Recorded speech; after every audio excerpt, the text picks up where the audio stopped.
Hey y'all, welcome to Micah's Media Recap, where I recap and analyze TV shows and movies for your listening pleasure. And today we're going to discuss how Alicent and Daeron from House of the Dragon are thematic parallels. Our first piece of evidence is their appearance. If you take a look at the left side of the slide, you'll see the Hightower side of Daeron's family, his mother Alicent and his uncles Gwaine and Ormond. They've all got some sort of red hair, be it auburn or ginger, or, in Ormond's case, kind of sandy. Then on the right side of the slide, we have the Targaryen side of Daeron's family, his father Viserys and his 3 older siblings. As you can see, the Targaryen genes run super strong. You don't typically get a child in their family that doesn't have some form of silver or blonde hair unless they're a bastard. Daeron isn't a bastard. All 5 of the babies Alicent was forced to pop out are 100% the king's kids, but Daeron still came out looking like this. Almost identical to Alicent when she was his age.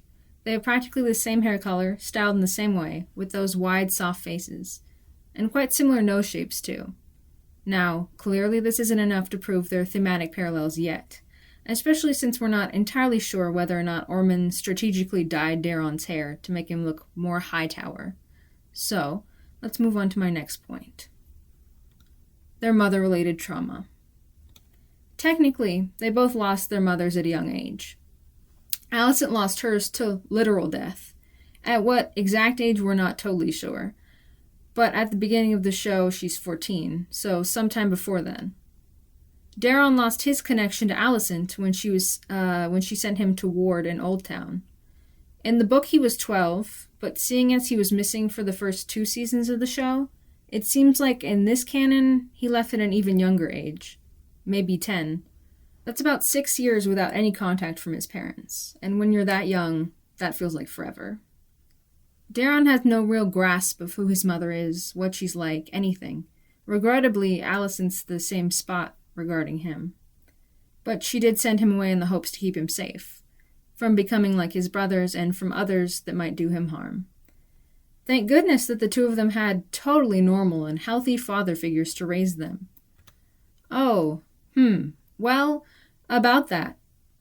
Nothing to talk about here, surely. At least, not yet. Alicent and Daeron have a similar temperament. They both take their studies seriously and are subservient, especially to the whims of others and to their own detriment. If a solution to a situation calls for unwarranted violence, and I'm talking about all the hardcore warring, Alicent, mind you, they would both rather find a workaround that involves the least amount of people hurt. Alicent wanted to offer a peaceful surrender to Rhaenyra instead of kicking off a war. When the battle in Tumbleton was at its peak and Daeron realized that things were doomed, that he would be risking the lives of his men and younger, innocent children on his own behalf, he suggested that he, as the king, could call off Ormond's army and surrender, which, of course, he's not allowed to do, because that likely would have ended up with all of them dead anyway, but the fact that he considered it shows what kind of person he is. They also have a shared feeling of loneliness, seeing as both of them are out of place in their surroundings. Alicent was a Hightower raised in the court of the Targaryens, with barely anyone looking out for her well-being. She doesn't fit. She isn't one of them. Daeron, despite being part Hightower in blood, is also a Targaryen. He's a royal living the life of a simple squire. He has his dragon Tessarion, but riding her or showing her affection is super frowned upon. Basically, he has to shun that half of himself. Another thing they share is their fear response of fawning, which is bending to the wishes of the person who puts you into a threatening position, and trying your best to please them. Their own needs and boundaries are tossed aside in the hopes of staying safe. Alicent does this with all of the men in her life, in some way, including her own son, like the scene where she's attempting to convince Aemon to leave King's Landing to protect herself, and she not only reassures him of his greatness and talks him down of suspicion, but also allows him to kiss her against her will. Daeron deals with Ormond's fits of anger in the same way. Every time he misspeaks, and it's always in really innocent ways too, or dares to challenge Ormond's way of thinking, he then has to duck his head and prepare a fountain of apologies, telling Ormond that he was right, is always right, that Daeron shouldn't have said that. On both of their parts, it's obviously a learned reaction due to the environments they've been forced to survive in, which is what we're going to touch more on in the next slide. But first, for no reason at all, I'm about to show you my great masterpiece titled Let's Be a Sacrificial Lamb Like Mama, that is totally not just Daeron's head superimposed on the painting The Sacrificial Lamb by Josefa de Ayala. Here it is. Take a moment to gaze upon it in all its glory. I'm sure it'll have nothing to do with the next point I'm about to make. Their agency, or rather the lack thereof. Both Alicent and Daeron are groomed for their positions in life by their father figures. Alicent had no wishes whatsoever of marrying Viserys, but Otto wanted his daughter to be queen, so he can maintain the power of his own family being involved in the royal succession. So, snap, snap, Alicent. Time to try to win the favor of the king. Don't worry that you're like 15 years old, that Viserys looks to be around 40, that you don't love him, but you'll have to carry his heirs as his child bride. You'll be so important. Except, no one will care about your opinion. Hardly ever. Because you're still a woman, and people will come to resent you because they think you seduced the king, even though that was something your father forced you into doing.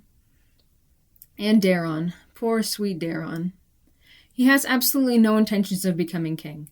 That would mean overthrowing both of his brothers, and on top of that, would incite violence in his name that he would rather not risk. Even if he was somehow made king, which he won't be, this isn't for his benefit either. Like Otto before him, Ormond only wants to raise Daeron's station to bring glory to himself. Despite calling him the future king, Ormond still makes Daeron act as his squire, as lesser than him, doing duties like bathing him and others, and calling him sire. Daeron says it himself. Ormond sees him as a puppet. As a method of grooming them, their father figures employ similar tactics of trying to shame them in some way. For Alicent, Otto touches on something pretty personal. He first needs to remind her of her beauty which is already weaponized against her as she's made into a pawn for his plan. He says, "You're the most comely girl at court. Why do you destroy yourself?" Then Alicent's father makes her feel bad for picking at her nails and cuticles, a nervous tic that, mind you, she's only been doing to cope with the unwanted feelings that have been a side effect of his very plan for her life. As for Daeron, Ormond chooses to target something that Daeron has no control over, his own ancestry. He tells Daeron, "You are a good boy, but there's a taint in your blood." Ormond hates that Daeron is part Targaryen. He says they're savages that rely only on violence and have little intellect. He needs Daeron to feel ashamed of who he is inherently, so that Ormond can be his guiding light to some sort of salvation. That way, Daeron won't ever question him. What would Daeron be pushing back on exactly? To get more into that, we need to discuss how Alicent and Daeron are both victims of abuse. Otto and Alicent's relationship is a strange one. In her younger years, she really has no choice but to lean on and rely on his guidance, and he very much uses this against her. They have a strange emotional incest situation going on. More than once, he compares Alicent to her mother. First, suggesting that she wears one of her mother's dresses in her attempt to seduce the king. Then, later in life, when Alicent is trying to assert herself and gain some semblance of control regarding the line of succession and her sons, Otto brings up this comparison again, almost as if he knows this will unsettle her and throw off her confidence. And the worst part of it all is how Otto asserts control over what Alicent does with her body, hence forcing her into the position to marry Viserys and carry his heirs. Does this look like the face of a woman, or rather, at her age, a girl, who's sexually interested in her husband? Alicent being a victim is very clearly shown on screen, despite many fans of the show ignoring the fact that she is one. Daeron, on the other hand, to get the full depth, you need to read between the lines a little more. They make it very obvious through Ormond's quick fits of rage that he's a man with a temper, and not afraid to take it out on others. But there's another layer to the power he exerts over Daeron. I already mentioned that, despite personally declaring Daeron as the next king, Ormond still makes Daeron do the duties of his squire. including personally bathing and clothing him. He also makes these comments. Ormond says, "You might see Sir Gawain to his quarters, your grace. Make sure he bathes. Mind yourself, back's against the wall." Yes, this could just be to show that Ormond is homophobic. But he's also implying that Gawain, who barely ever lays a hand on his nephew Daeron, who actually usually makes a point not to, would sexually take advantage of Daeron. And I don't think it's wrong of me to state that it's strange that Ormond is imagining this. It's almost like this is something he has experience with himself and is projecting it onto Gawain. Let's quickly just take a look at how handsy Ormond is with his nephew.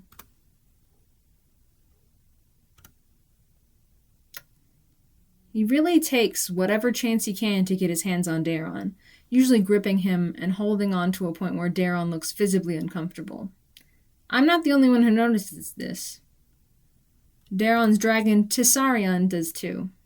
When in her presence, Ormond tries to reach out and touch Daeron, and like a good protector, she snaps at Ormond to back off.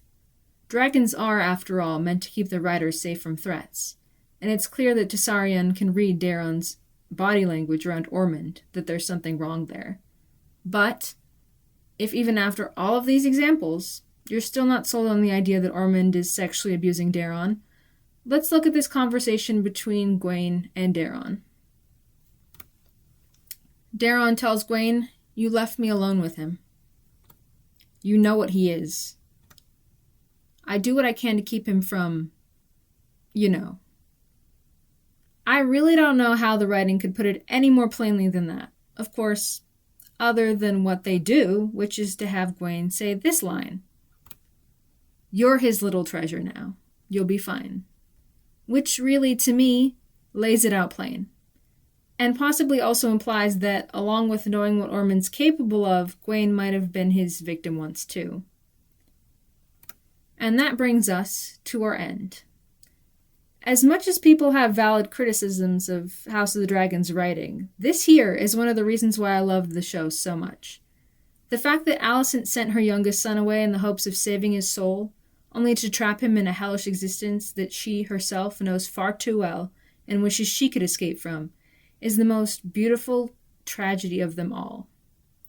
Of course, they aren't the only parallels in the show, but the writers have spelled it out so clearly that Aemond and Daemon are on the same course in life that I didn't feel as compelled to speak on them, despite how interesting I find both of their characters. Another reason I wanted to make this video specifically was because of a strange disconnect I've seen in some of the fandom. There's always been one around the reality of Alicent's situation. For some reason, a lot of people don't take it for what it is and blame a 15-year-old girl for her own exploitation, which is endlessly frustrating. But an even more confusing thing has been seeing some people's reactions to Ormond. He's a self-important, glory-seeking abuser with enough religious fanaticism fueling him that he doesn't have to stop and think about the right and wrong of his actions. In his mind, he's already, and always, justified. And yet, a lot of people are, funnily enough, writing ex-reader fanfic about how great and loving of a partner he'd be. Don't get me wrong, I understand finding a villain hot. Trust me, I have plenty of them. But if you're gonna lust after a character, you have to take them as they are. Otherwise, they're not that character, they're just the actor. Which, honestly, it'd be better for people to lust after the actor, if what they want isn't a deranged child molester. Just saying. But you know, what do I know? I'm just another person on the internet screaming their opinion into the void. If you have a differing one, I'd personally love to see it in the comments. And, if you enjoyed this strange rant of mine, maybe consider liking and subscribing. I'm likely to go on more tangents that appeal to basically only myself in the future.